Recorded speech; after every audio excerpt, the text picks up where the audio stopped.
What's going on, guys? Andrew Piluk Hockey here, back again with another video. Today we're going to be doing the Toronto Maple Leafs 2024 NHL trade deadline preview. So if you guys are new here, make sure to like this video and subscribe. I'd really appreciate it. Join the squad. Lots of Leafs content is coming past this deadline. We're going to be talking about whether or not the Leafs made the right moves. We're going to look at maybe some potential trades that fell through.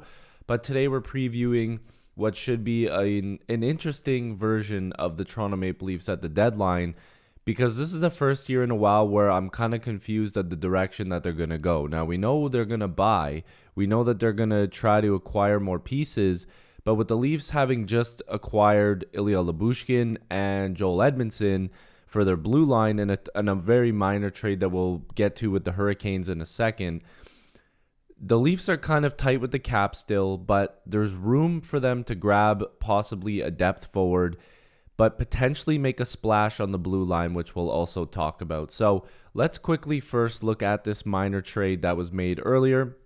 So the Toronto Maple Leafs announced today that the hockey club has acquired Carolina's unsigned draft pick Cade Weber in exchange for Toronto's 6th round selection in the 2026 draft. Now, Weber, he's 23, 6 assists in 30 games with Boston University, and he has 16 points in 115 career NCAA games with Boston. He's 6'7", 210 pounds. Now, I did read a tweet that's saying that a guy who had scouted him and watched him many times says that he's a big, bruising, physical defenseman. So it looks like this is the type of defense that Brad Treliving's trying to build up. And the person who made the tweet said he was worth more than a 6th round draft pick. So it was a great trade for the Maple Leafs. Now, I'm not saying that this guy's going to come in and be a NHL caliber player, but it's still possible, I guess. If Brad Treliving made this trade, he must see something. Could be a really good AHL defenseman, potentially get a few games in the NHL in the next couple of years, but we'll have to see. It's another cool little project for the Maple Leafs to go on. Now, I want to briefly bring you over to Cap Friendly. Now, it's kind of all over the place. I just opened this up a little bit, but the Maple Leafs have a lot of pieces here that are interesting.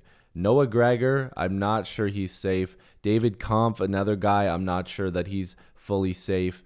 I feel like Calle Jarnkrok's probably safe. Liljegren's name has been out there.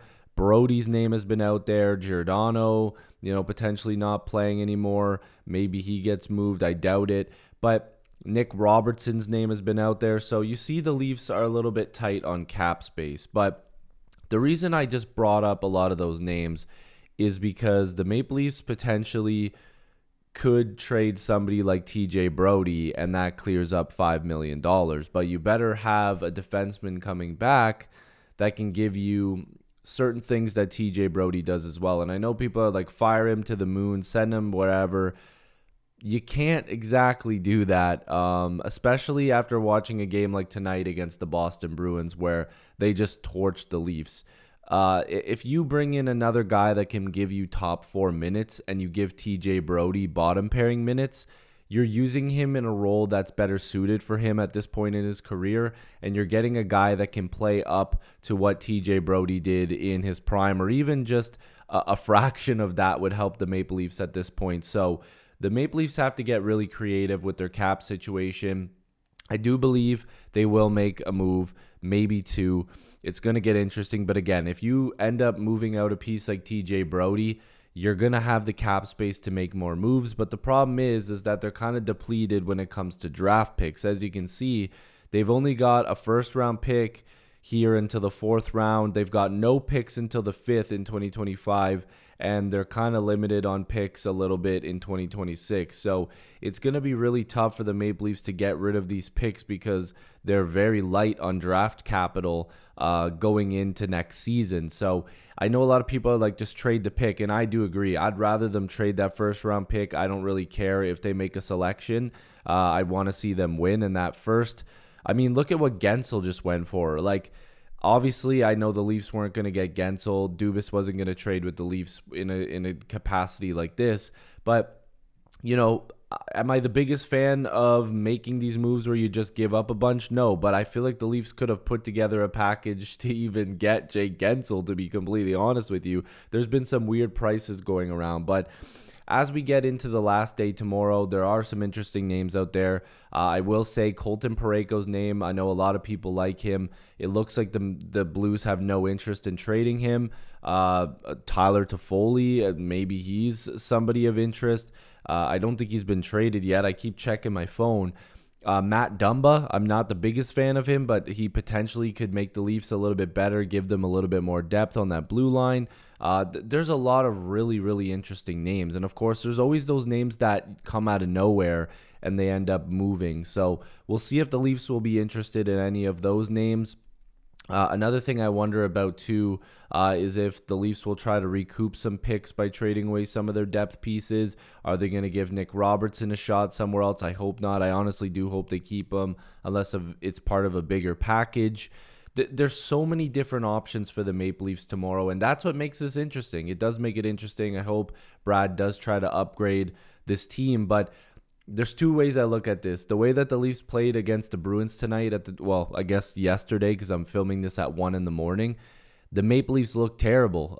They were physical, and again, I told you guys a million times, it's good that the Leafs are physical, and I want them to be. Do not get me wrong. So many people are upset with the way that I talked about Lyubushkin and Edmundson. I'm not mad at the acquisition. I'm mad at the cost, right? The Leafs could have used those picks for somebody better. And whether or not you want to agree with that, I'm sorry, but it's the truth. They could have done it. But I'm happy with getting Edmundson. I'm happy with getting Lyubushkin. I love the physicality. I love the fighting. I love seeing Burt beat the piss out of that guy. I love seeing Domi fight. I love seeing McCabe drop Marchand. I love all of it. But you have to score goals. And the Maple Leafs can't just be physical and everybody's like, yeah, that'll show them. The Bruins, all they have to do is check out the scoreboard. They've beat the Leafs 7 times in a row, and that was another 4-1 loss to the Bruins. They've lost twice to them in recent memory, right? Like it's been quick victories for the Bruins. So the Maple Leafs, while they're tough and they look good, I'm happy about that. But Brad's probably looking at that and going, damn, we don't really match up well against these guys. Should I even make these moves, or should I try to make moves to beat these guys? And I know that we're going to be physical. We're going to try to match that physicality, maybe even beat them in the physical category. But the Leafs need to score goals. They need to win games. They need to play better. As simple as that is, they need to go out there and improve. And if Brad's going to be all in with this team, you're going to have to make some tough decisions. That includes first-round picks. That includes TJ Brodie. That includes potentially Fraser Minton. That potentially includes Nick Robertson. You have to make some tough decisions if you want to get better. And if Brad has a chance to go out there and get a top 4 guy, if he has a chance to potentially get Colton Parayko, if he has a chance to get Buchnevich, if he has a chance to get some good pieces, bring them home, Brad. Bring them to the blue and white. Let's see what they can do with the Maple Leafs. So that was my preview for the NHL trade deadline. Hopefully you guys did enjoy this. Again, like and subscribe. There are so many people that watch these videos that aren't subscribed. Even just liking. If you don't want to subscribe, liking does help a lot for me. So please do so. Thank you so much for watching. I love and appreciate you guys as always. Go Leafs, go. Let's see where the day brings us. You're going to hear a lot from me. Peace.